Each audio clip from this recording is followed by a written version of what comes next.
گوجری زبان میں اپڈیٹ سنیے۔ بھارت نے اپنے زیر قبضہ جموں کشمیر میں آزادی کی مقدس اور ہماگیر تحریک نہ دبان واسطے نہتا حریت پسند عوام پر جڑو ظلم و جبر، قہر سامانی، تشدد، گرفتاری، دوران حراست قتل اور عزتوں کی پامالی کی ہے، وہ ان غلیظ اقدامات نہ چھپان واسطے انہاں ور پردو کلن کی ہر ممکن کوشش کر رہی ہے تاکہ عالمی برادری کی اکھیاں میں توڑ کلیو جا سکے۔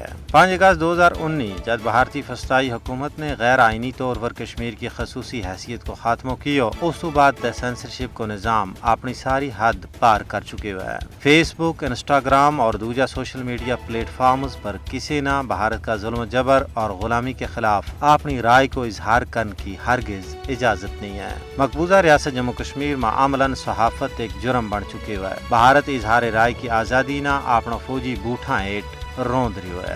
کشمیریوں کا سیل فون ٹیپ کیے جا رہے ہیں اور ہر فرد کی نجی سرگرمیاں پر بھارتی خفیہ ایجنسیاں کی نظر ہے۔ پوری ریاست جموں کشمیر کا لوگ بھارتی جاسوس ایجنسیاں کا رحم و کرم وریں، وہ چاہیں تو انہاں کی جان بخشی کریں، چاہیں تو جان لے لیں، لیکن ماہرین اور اہل دانش کو کہنا ہے کہ بھارت کو یو فرعونی رویہ اس کے اپنے خلاف جاری ہوا ہے۔ اس نال ایک تے کشمیریوں کا دلوں میں بھارتی غلامی کی جڑی نفرت ہے اس میں بے پناہ بادو ہوئے ہے، اور دوجے پاسے اپنا مبنی بر حق کاز کے نال انہاں کی محبت اور دلچسپی میں پارو بادو ہوئے ہے، کیونکہ ظلم جبر اور غیر سامانی نال تحریک نہیں دبتی بلکہ انہاں میں تیڑے تو تیڑے بادو ہوئے ہے۔ قدرت نے سچی تحریکاں میں اس قدر لچک رکھی ہے کہ جس قدر انہاں نہ دبایا جائے اسی قدر وہ بدیں۔